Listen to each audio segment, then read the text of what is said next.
Live from Salt Lake City, this is Heart of the Matter, where we do all we can to worship God in spirit and truth. And we have a very special guest with us tonight, Briell Blanchart. Is that correct? Yeah. And what a story we're going to hear. What an opportunity. I think this will probably be part one of two, perhaps three parts. It just depends. And so I want to welcome you and thank you for taking the time to find this place that's hidden and to visit with us. I just want to encourage you to completely relax. You are among friends. There's no trick questions. Everything that you want to bring forward, feel free to bring forward. If I ask you something, Briell, that you don't like, say, don't feel like answering that. Don't feel pressure from me. I have no agenda with what we talk about. I just want you to be able to unfold. However, that being said, I will listen to you, and I might interject and stop you and ask you some things as we go to kind of flesh out the whole story or whatever. And once I'm done with going to the board for a second, I would love for you to start going back to not just your parents, but if you can briefly with grandparents, then mom and dad, and then we'll talk about siblings and you, and we'll just work chronologically from there. One last thing, I want to thank you so much because I know you just lost a grandfather. Yes. And you drove, or Steve drove, both of you drove like madmen down to St. George. You went to the funeral, was it today? Yes, at 1 o'clock today. At 1 o'clock in St. George, the funeral, and then you sped back up here, which is at least a 4.5-hour trip, at least, to get back here to do the show. So I am so grateful for that. I also want to thank Christy Johnson for recommending that we contact you. And she's, of course, been on the show, and her story is very influential with women and things like that. So anyway, thank you. Let me go to the board real quick, and I'll be right back. Okay. All right, if we're going to talk about the FLDS Church or the FLDS way, it's really important, I think, that we understand Mormonism writ large. Because Mormonism started back, and what this is not some critical path for an electronics. The Mormon Church prides itself in saying, we are the true church. Look at the Protestant denominations. There's 30,000 of them, for God's sake. We are just the true church. We've always been the same. Well, all these little dots represent 2 or 3 different branches of the Latter-day Saint faith. Now, I just drew this one. This represents Joseph Smith's life to this point, church life, 1825 about to 1844. And then when Brigham Young took over, we started having these offshoots. And I didn't want to go into tonight's show to list them all and talk about them.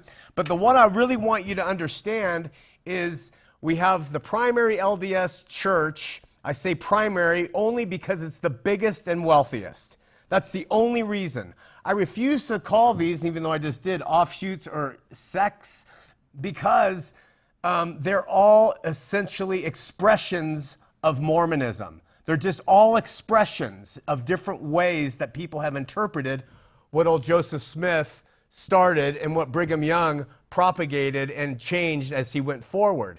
So, but the important thing, like we have the Church of Christ down here, and we have all these other segments up here, but when we get to about 1920, we get to this green line. And this green line was a group of people who said, I'm not going to go too much into their history, but it was started by, they were originally called the Council of Friends. And the Council of Friends started off right here, and it was started by this guy named Woolsey, and he said, we're going to practice polygamy. Brigham Young caved on this line here. Brigham Young said, no, we're not going to practice polygamy, so Utah can have statehood. And Woolsey said, we're going to branch off and we're going to keep Mormonism pure and true to Joseph Smith's original intention. And so that goes up here and it branches off into all these different sects of or expressions of Joseph Smith's Mormonism. Down there at 2019, we have another expression that just popped up. by a guy named Denver Snuffer. Snuffer has Snufferites, they're called. And they are here in the state right now, and they are having an expression of Mormonism or the LDS faith themselves. Well, the Council of Friends, we have the Latter-day Church of Christ, that's the Kingstons. We have the Apostolic United Brethren, that's all this green line, and that's Rulon Allred. We have the Fundamentalist Church of Jesus Christ of Latter-day Saints, Leroy Johnson. We have the Church of the Firstborn of the Fullness of Times, LeBaron. We have the Church of the Firstborn, another LeBaron. We have the Church of Jesus Christ in Solemn Assembly, that's Alex Joseph.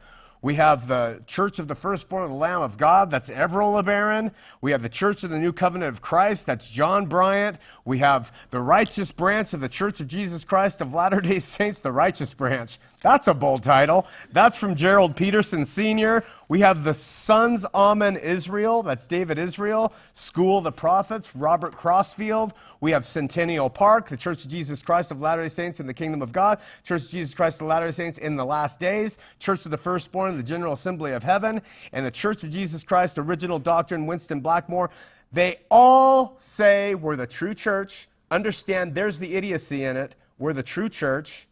The second thing is they say, we want to practice polygamy. That's the green line. All of them say we need to practice plural marriage. The third thing they say is Jesus is coming back. They're saying, you got to be ready. You got to be ready. He's going to come back, and we want to be ready, right? And I'm pretty sure that's what FLDS are still about. And then the church is always led by men with authority. Men who claim the authority of God to take God's word and bring it to the people and have them understand what he wants them to know about Jesus and God in these latter days. So, that being said, I've sufficiently terrified my sweet little guest here. Let's talk about what happened with you. Go back, Grandma and Grandpa. How did you get into this place that's going to blow people's mind once we get to it? Okay. My grandfather that just died fought in the World War II, and in his funeral today, they talked about how he didn't even know about God when he was fighting in the war. And he came back, and he got out of the war after a time, and he was so desperate for something because he saw so much stuff that when he was introduced to FLDS, he was so hungry to know something like that. And he accepted the church when my mother was 4 years old. How old was your grandpa then, do you know? I don't know how. Okay, and where was he living? In Utah somewhere? I think it wasn't in Utah, but it was someplace like they had somebody he met that was a friend that he was working with or something. And your mom was 4 at the time? My mother was 4, yes. I call her mother because I get adopted later, and I call her mom. The FLDS has us call our parents father and mother. Got it. So my adopted parents are mom and dad. Okay. So just to segue off that for a second, there's no mom, dad, where's my sweater in the FLDS? No, It's respectful. It's all children. You can't say kids. Everything is really dictated. Okay. But my other grandparents, my father's parents, he was born into the religion. Okay. And I don't know the story of his parents before that, but I know that my great grandmother, I think, was born into it too. Okay. So, but my grandparents were kicked out of the church when I was like 13. Okay. So because of we don't know all the reasons, but so they weren't like really, really strict. All right. And so my father had some of that in him, where he was strict, but not like most parents from FLDS. And so my mother was really strict, and my father was more like family guy. And they were an appointed marriage from Leroy Johnson. So Leroy Johnson, he was the prophet, seer, revelator. Yes. Of the FLDS Church when your parents were courting. Well, not courting. They didn't court. They went through a church line shaking hands, and he pulled them both aside and said, "You're going to get married." So, how romantic. My heart is just beating. So I don't know the whole story, but I do know they didn't date. They had barely heard each other's names. Oh. Like, they didn't really even know each other. So that leads to my story, which is at 18 years old. Before you get to that, how many siblings did Mom and Dad, and did Dad have other wives? He had 2. My father had 2. Okay. When I was 13, that was a significant year because my grandparents got kicked out, and then I got a new mother. So when you were 13... It was my mother's niece. Your mother's niece? Yes. I'm just confused already. That thing on the board. So your mother's niece became your dad's second wife. How old was she when she joined, do you know? Well, because of my mother's family, so my brother was younger than my mother.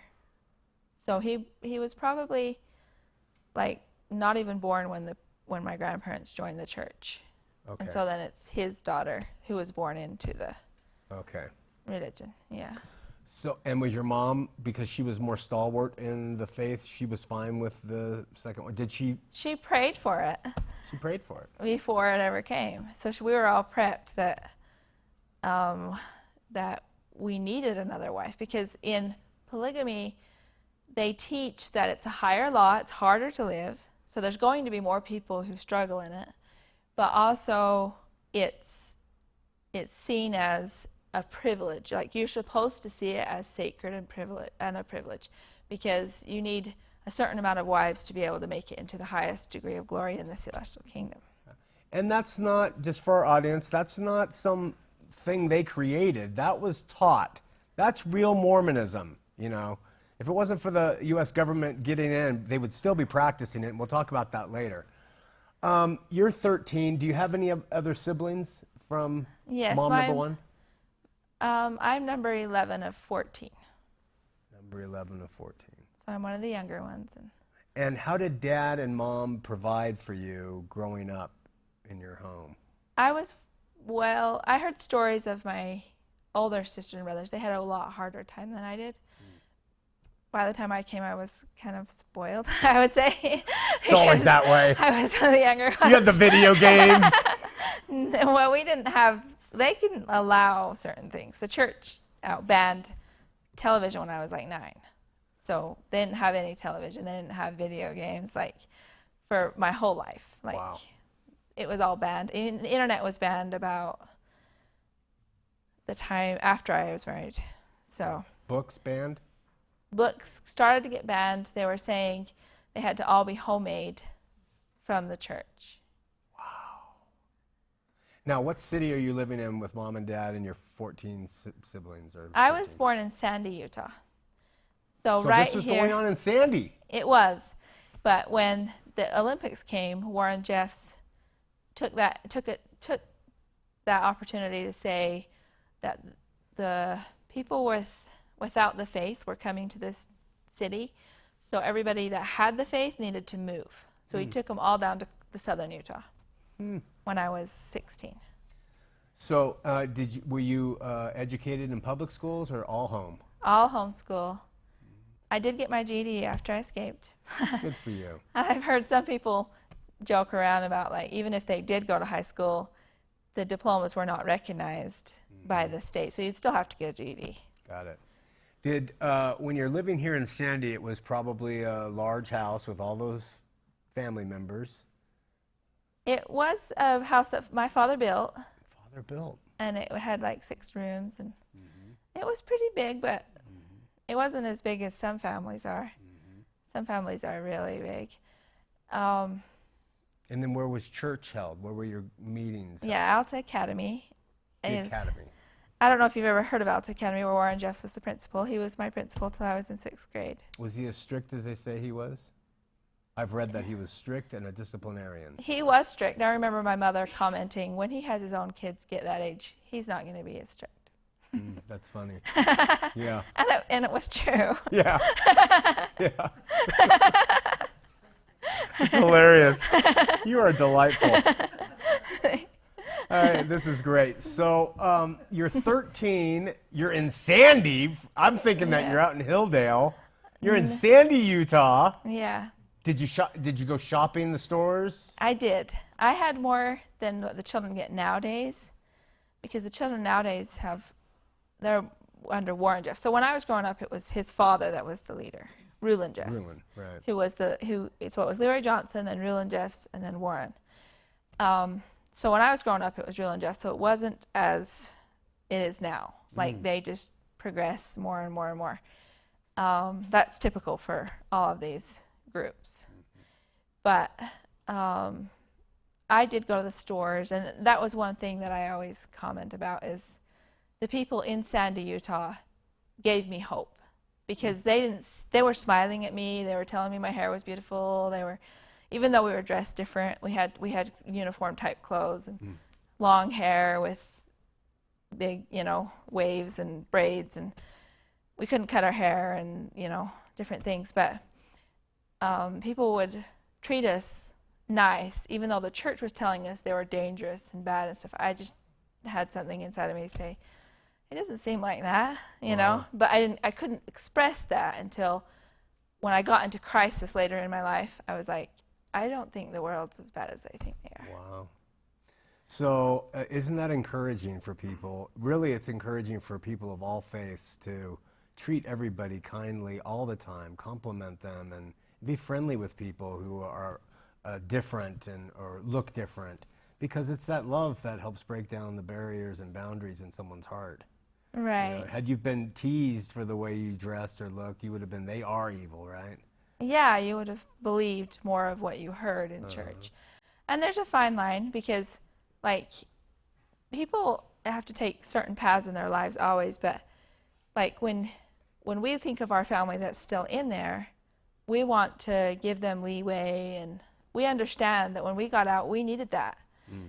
But there's a line also of truth where you don't want to allow evil. And it depends if you go into an activist field like I have and think of a big picture for the children and, for another cause. A lot of people just come out and say, we don't want to hurt our family, so we aren't going to talk. We aren't going to do anything. And that's understandable.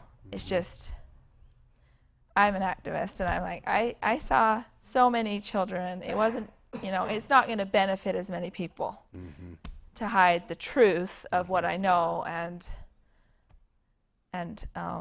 still allow as much leeway as I can, because I try to tell the truth. But so it's like Emerson said, peace if possible, but truth always. Yeah.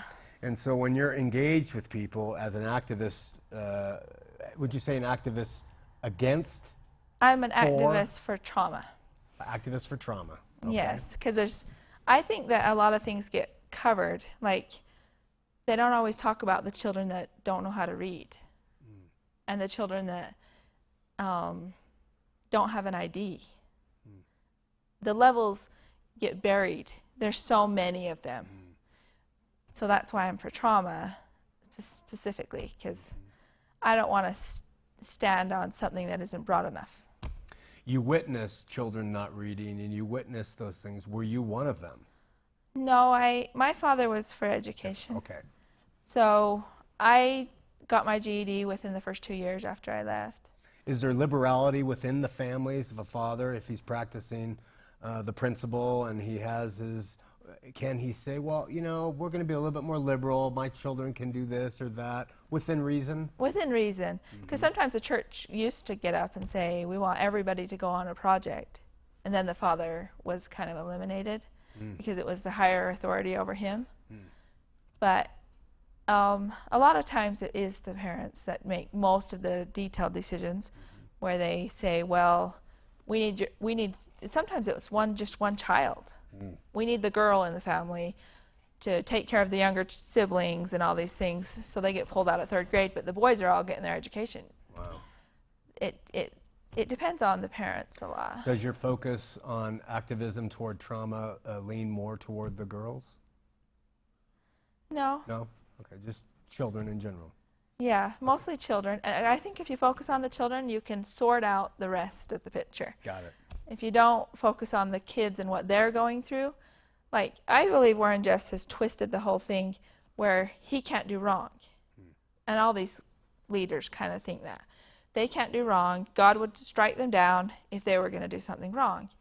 But the children have to carry the weight a lot of times, I think. Because if, like Warren Jeffs, do you want to go into why he's in jail and stuff? Not yet. Okay.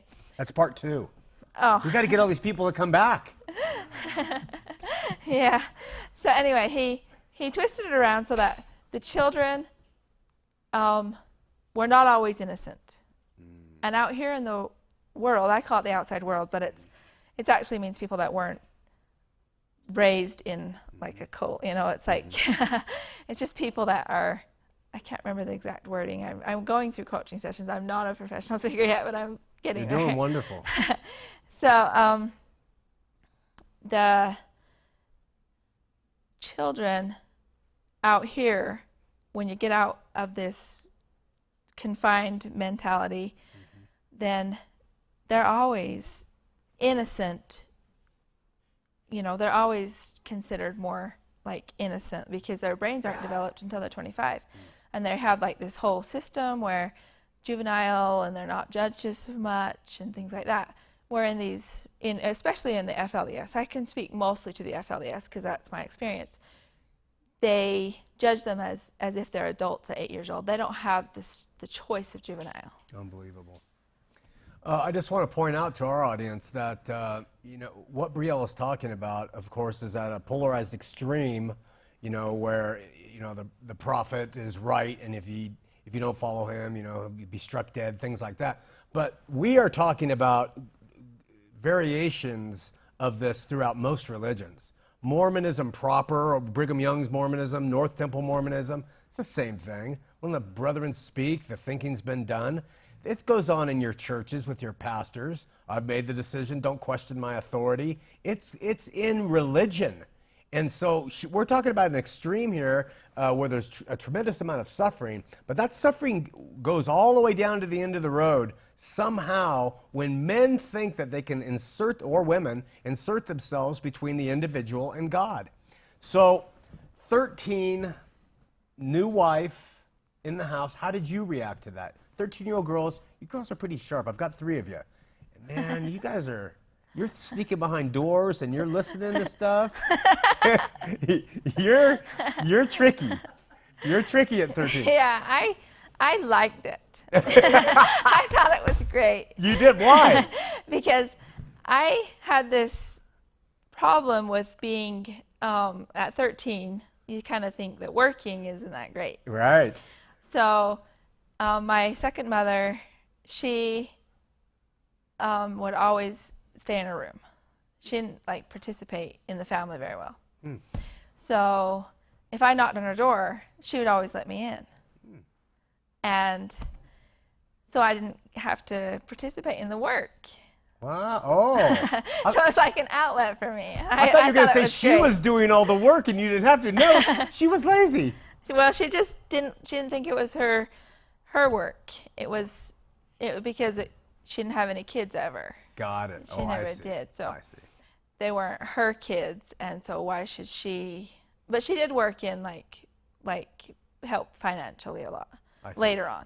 But when she first came, she was scared and all that, and I was like, I heard things, I listened to people talk, and they weren't all in favor of it. We were trying to sort things out. But I thought it was great. Wow. I was like, this is my outlet. I can go and nobody can get after me. So would you converse with her? You guys were friends? Yeah, we would talk a lot, hours. Huh. She was usually on my side. She could see my point of view quite a bit, and that was different for me. Then my father was really quiet, really shy. He didn't really talk a lot, but you could tell he was steady. He always was steady, and he had a lot of love. You could feel that he cared, but he didn't talk a lot. My mother, she had a really interesting character to me, where a lot of people didn't see it because she would present herself different than she managed things a lot. But in my point of view, we had a harder time.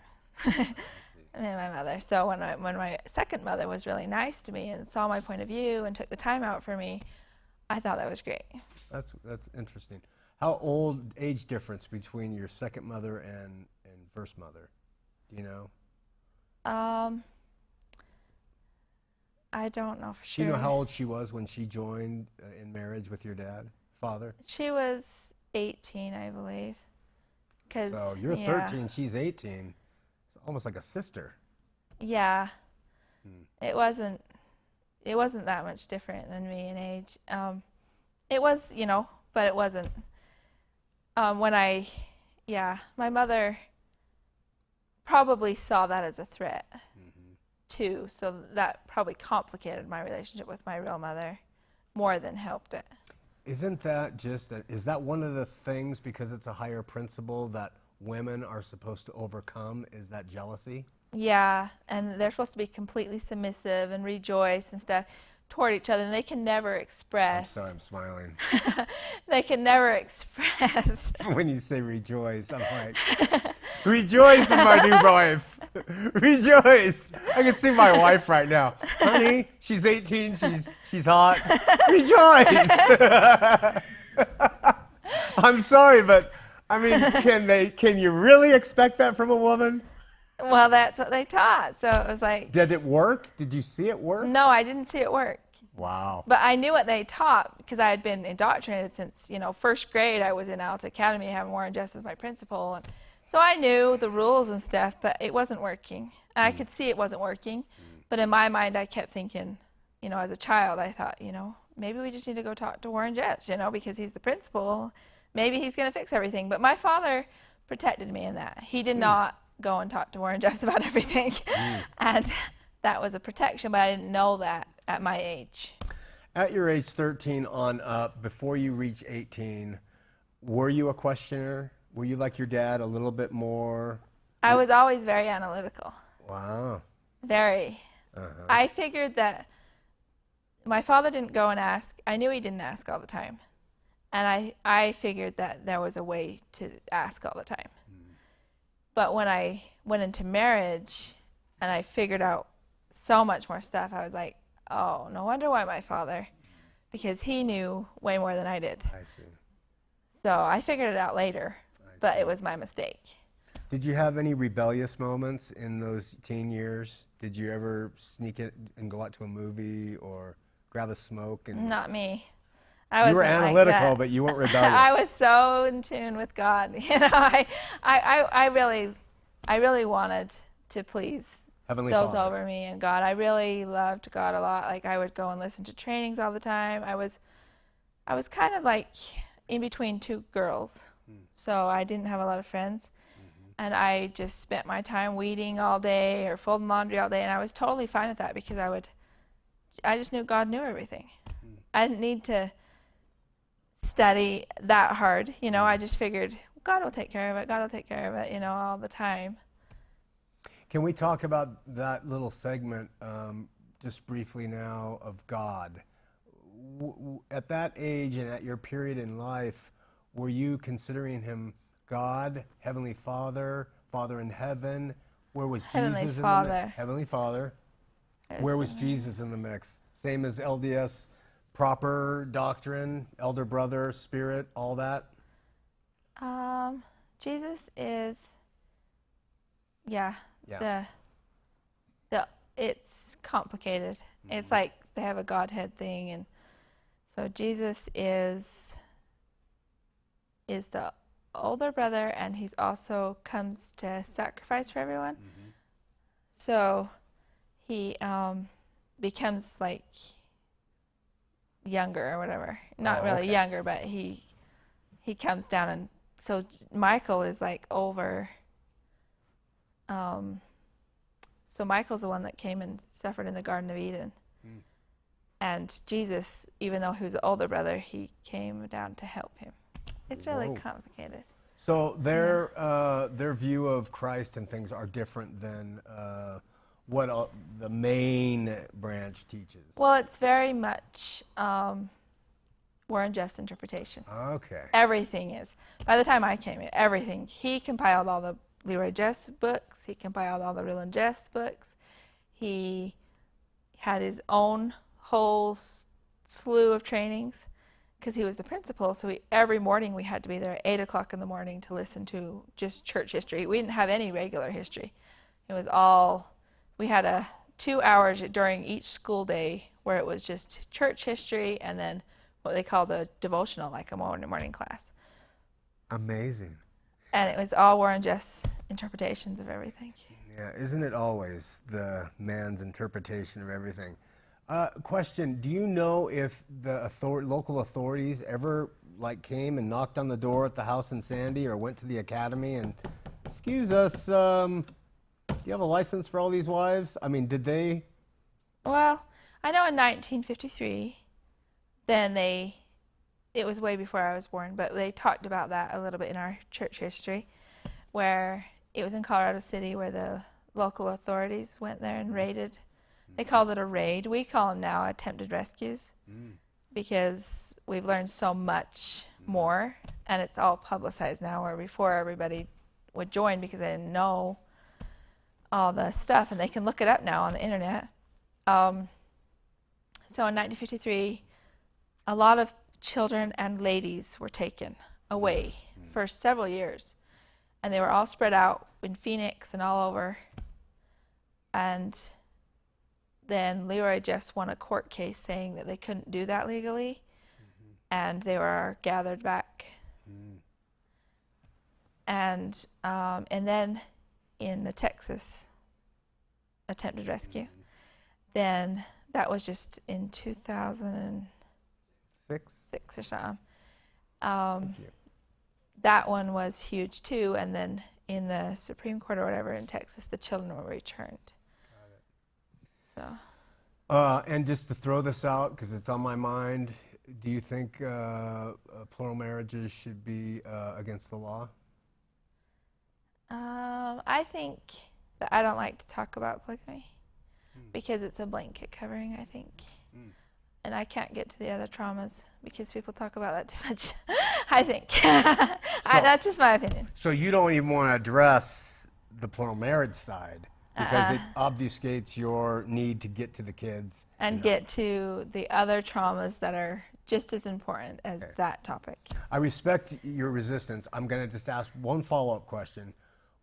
Would you think that by, additionally addressing plural marriage, which is part of the problem with the suffering of the kids, or do you not see the connection between the two? I see the connection really clear, but I'm not going into polygamy, but I see that like the Stockholm Syndrome and all of that stuff is leading up to all of these other problems.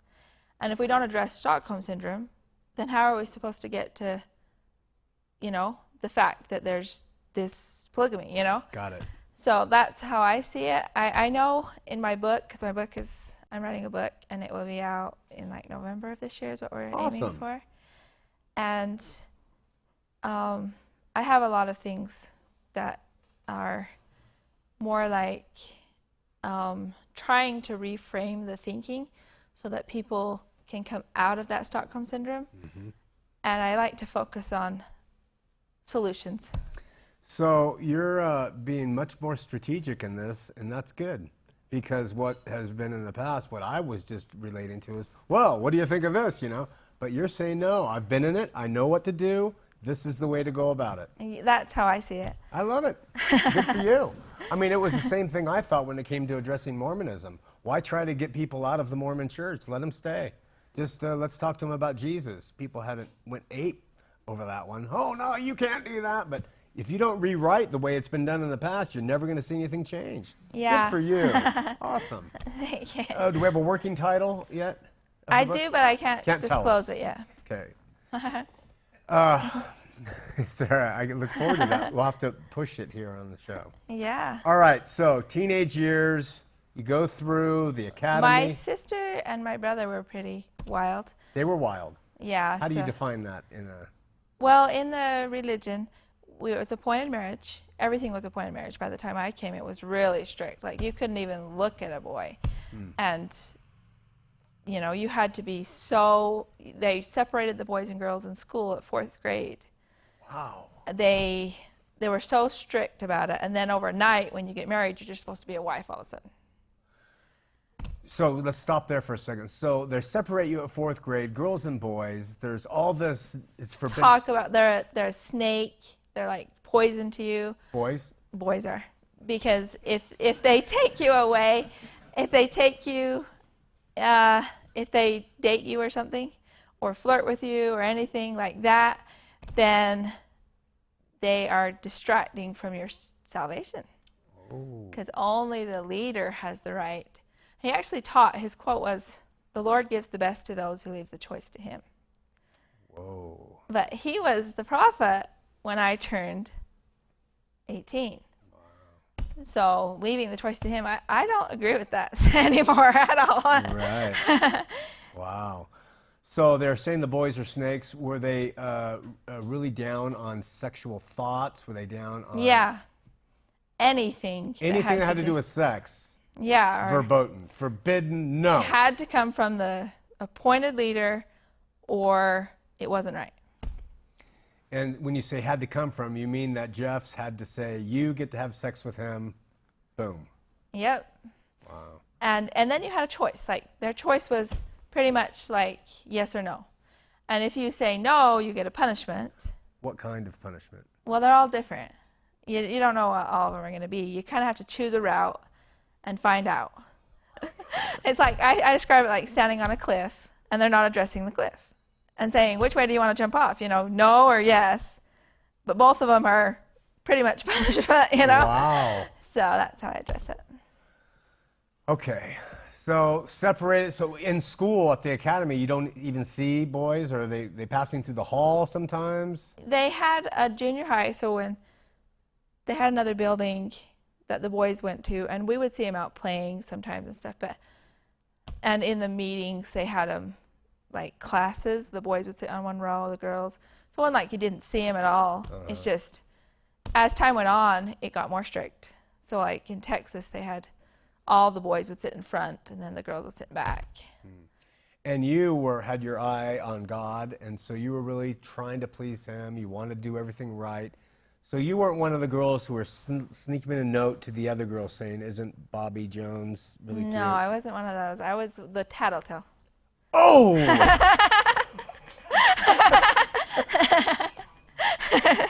That's awesome! They teach you to tattle on people that are doing things right like now, we possibly could have a rebellious girl watching the show when she shouldn't be, saying, "That witch snarked me out when I was 13." Well, I don't think so. I'm just teasing you. So, and then you go through high school, and you get through the academy. It's not accredited. Now 18 comes around. Tell us what happens here. Anything else in those years before we get to 18 that you want to bring out on the show? Let me think. I know there was something that crossed my mind that you hadn't talked about. It was... I don't... You mentioned your rebellious brother and sister. How did they manifest their rebellion? Oh yeah, they would do those things, like sneak things and stuff. I would have loved to have been in that as a teenager. I would have been scamming on the girls behind the barn and But the punishments were really severe. You could be kicked out forever, and lose your family and everything. Like, so it's no joke. It's not a joke. Yeah. But I would be hauled around with them all the time. So I didn't like it, and I would actually tattle to my parents, but it stopped there. So it made it really complicated. Because they didn't take it to Jeff's. Right. And so when I went into his family, they couldn't see the clear lines. Got it. And so it made it really hard for me, even though I was in this high family, supposed to be this, like, the best family. I didn't really have a chance. It wasn't really very exciting to me. I didn't really want to go into that family for a lot of reasons. So what happened at 18? So when I turned 18, then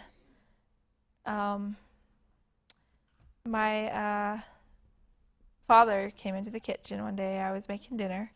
My back was to him, and I heard my mother scream, "No." And so I turned around, and he had a flushed face, and he said, "Let's go on a drive." And so I went on the drive, and he drove me to Warren Jeffs. Yeah, my mother didn't get to come. He was already running from the law. It was a really sad day.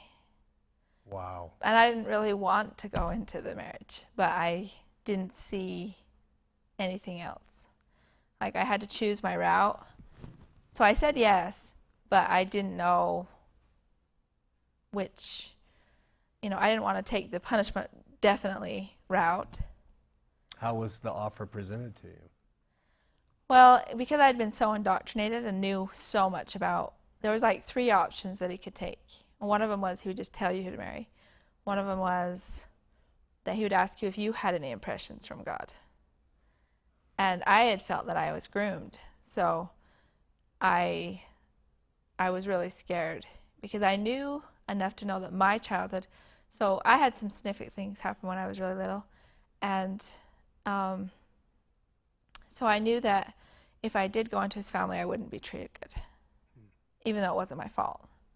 But I didn't think I would be treated good. So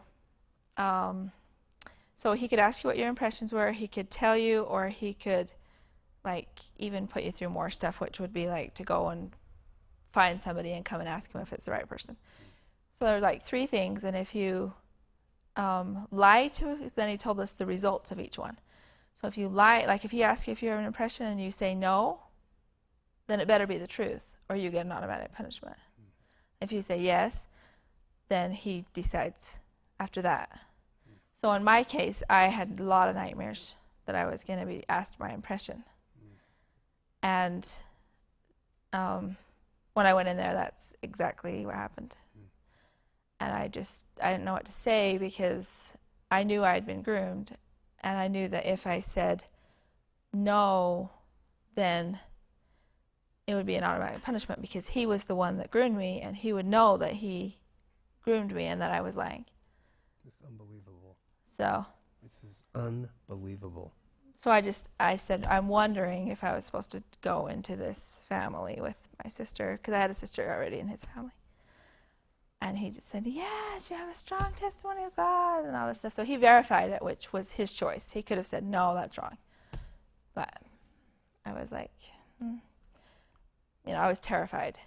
But so your dad, soft-spoken, a good man, more liberal than Mom, he had the onus to put you in the car and drive you over to Warren Jeff's house. Well, he knew that if he didn't do that, he would lose his family. I see. Like, he would lose my mother and I was 18. I wasn't underage anymore. He protected me as long as he could. Did you know what he meant when he said, let's take a drive? Did you know where you were going? I had heard rumors of stories around that same time frame of other people that had similar experiences. So I didn't go grab my wedding dress, but I thought in my mind, if I do, what's going to happen? I didn't know. But I knew that my mother knew already because she had seen him like 9 times or something before me. All my sisters and brothers were married. And so she interpreted it that way also. And so then my siblings would find out pretty fast. I see. So I just exited. I was like, whatever.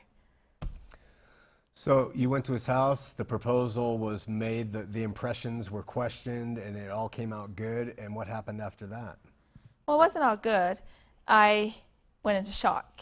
So after he verified that my nightmares had happened and that he really had groomed me, I went into immediate shock.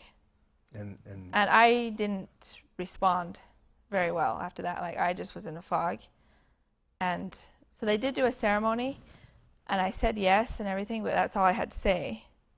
And then he sent my father out, and he tried to get me to do some stuff, and I wasn't responding. I just was in a fog, and I just like stared, because that's what happens when you go into shock.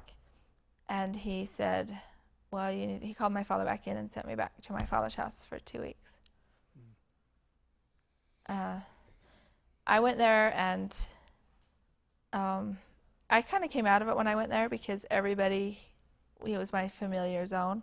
Mm-hmm. But he told me not to go back to school where I was teaching school, and he told me not to leave the house and all that stuff. WJ told you? Yeah. Uh-huh. But he told my father, gave him counsel on what I can do and what I can't do. After that, because he was running from the law, so now I'm like high profile. Mm-hmm. And so I just went home, and he told us we couldn't even tell the family.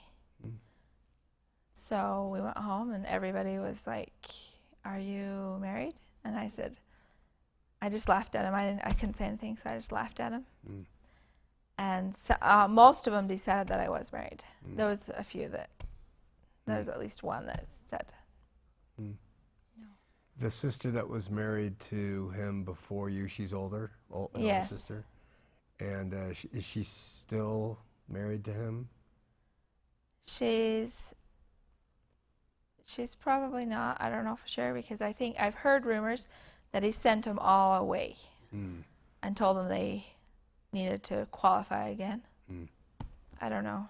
I know she's still FLDS, but they've been punished for some reason. I think only one of them isn't, or something like that. All right, and just to jump ahead just quickly, are you in touch with your sister, with your mothers? Are you in touch with your dad? Are they still alive? My father got kicked out 1 week after I escaped. And my mother's still in the FLDS. And I haven't seen her for like 7 years. My father, he's always kind to me. He doesn't blame anything on me. He says, no, it wasn't your fault. I'm like, I think it was. But what did you think was your fault? What could we do different? That I escaped. And he got kicked out? And he got kicked out. So I think they wouldn't have blamed whatever they blamed on him if I hadn't have escaped. But he thinks they would have. So that's nice of him. Touch with any of the siblings? Yeah, I have 2 brothers out. I have like 3 brothers now. They're slowly more coming out. And I have about 4 nephews. My father had 60 grandchildren before I escaped. Wow. So even though he had 14 children only, he had 60 grandchildren. So you went home for 2 weeks, came out of the shock. Did you go back with your dress, or was the ceremony already performed? He told me that I could only bring a certain amount of clothes because I was going on a long drive. And my sister came and got me, and then we went to Texas. So I went to Texas, and one of the big parts in my story is that I went and stayed at Warren Jeff's house in Colorado City for a short time. After I went to Texas, I was still not cooperating like he wanted me to. So he sent me to his house in Colorado City. I was there for like 4 months. The reason why that's significant is because later on in my story, then I went back and got his house. And I sold it in a lease-to-own option to a crisis house. Yeah. Nice job again. That is awesome. Wow. So that's now called the Dream Center. Wow, fantastic. You're a fighter. Good for you. Yeah, it was pretty bad for me, so I was like, this can't happen. So he was on the lam from the law when you married him. But was he on the FBI's 10 Most Wanted? He wasn't on the Most Wanted. Yeah. I've had people ask me that, and I get caught sometimes because I'm like, he was running from the law. Yeah, he was running from the law, but he wasn't on the top 10 yet. I see. But he was still a figure they were looking for, a fugitive. And yet, did you travel with him to Texas in a vehicle? He met us some halfway or something, but not at the first. So he was your principal, he was a mentor, he was a teacher, then he became your husband. What did you think of him as a man before he became your husband? Before I only heard his trainings, and his trainings are pretty loving. Like they're monotone. They're not great, but they are loving but boring. Yeah, he talks about persuasion through love quite a bit and all this stuff, but he doesn't live all that. Ah. And you don't know that unless you get to know him. Got it. And he had a whole different way of interpreting. Like, my parents had a pretty good hold on how I interpreted things. Mm-hmm. And yeah, he didn't have that same view. He was way more harsh. Can you So give us harsh. an example? Like the children being judged at 8 years old and things. He was so like determined that if anybody else if they got into curiosity as children, then they would be judged as an adult. And they would lose blessings and all kinds of things when he found out. But he could do all kinds of crap, Yeah. Hypocrisy. Yeah. Yeah. It was really hard for me to see. Like, I really struggled with a lot of things. And I wasn't supposed to question, and I wasn't supposed to ask. And I was so rebellious. I became more and more rebellious when I started to see that it wasn't working. I see. And that was at 18 beyond? Yeah, 18 and beyond, when I started to wake up. Because I didn't go through somebody anymore. It was Warren Jeffs and me. It wasn't like I had bishops and people that he allowed to be in our life because I'm like his wife. I didn't have this filter of somebody else there. And so I saw it firsthand. And I was like, this is not okay. Wow. That is really, really intriguing. We are almost out of time. See how quick it goes. Yeah. You got such a great story and a great way about you. Next week, because you've agreed to come join us again, if we can find us again, we'll stand out in the street.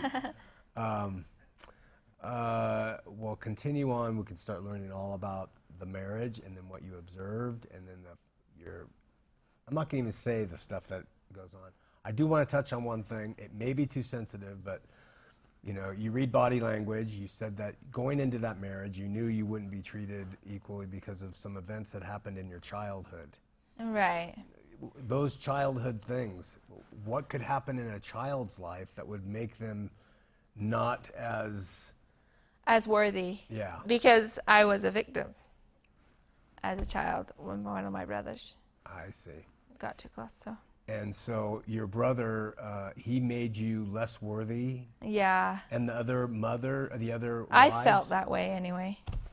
It wasn't like it was all spoken. The other wives didn't know this? The other wives, they weren't in my family. They didn't know anything about it, but it wasn't just me, so I didn't feel like I could hide it. I see. So I knew he was going to find out. I didn't know when he would find out, but either way, I wasn't going to be as accepted. I see. Because he doesn't accept that, He doesn't accept that. Yeah, he's so strict and he's so chauvinistic, like he can do anything. But yeah, I